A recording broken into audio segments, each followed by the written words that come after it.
In this video, we will be walking through the process of setting your seamer timing on your CCL45 Codi filler.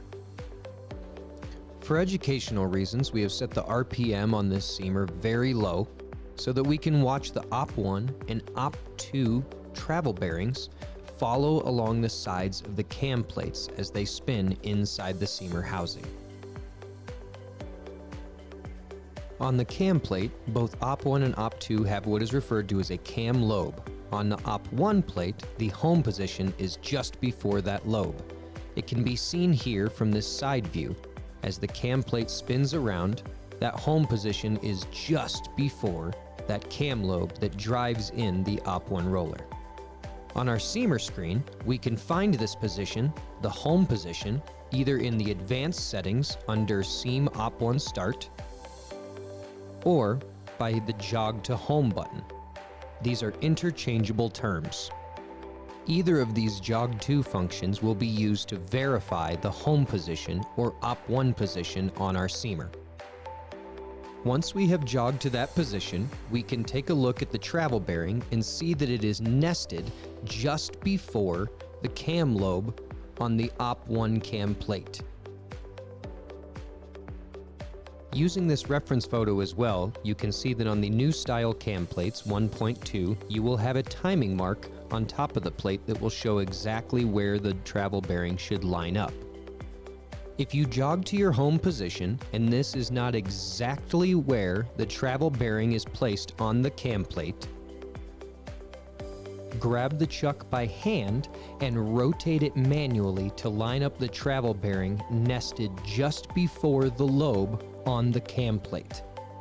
Be picky and rotate back and forth to find the exact position we're looking for.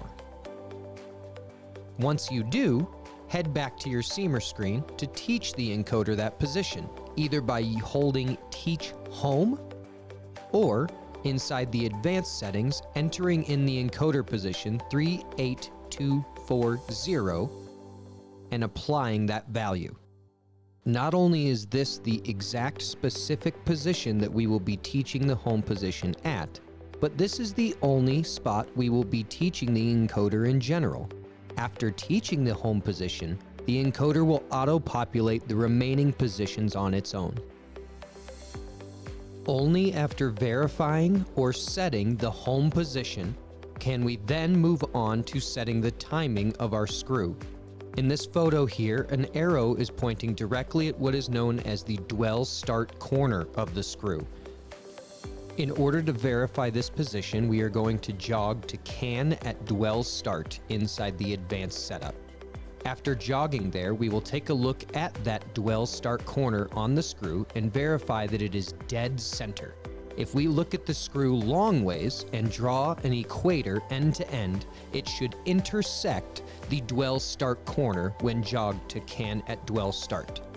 If this is not where the dwell start corner rests at can at dwell start, loosen the bottom 4 bolts on the collar on top of the right angle gearbox and rotate the screw to the correct position where the dwell start corner is in the middle of the screw when jogged to that position. After verifying both of these positions, you have now successfully taught your seamer timing. Great job!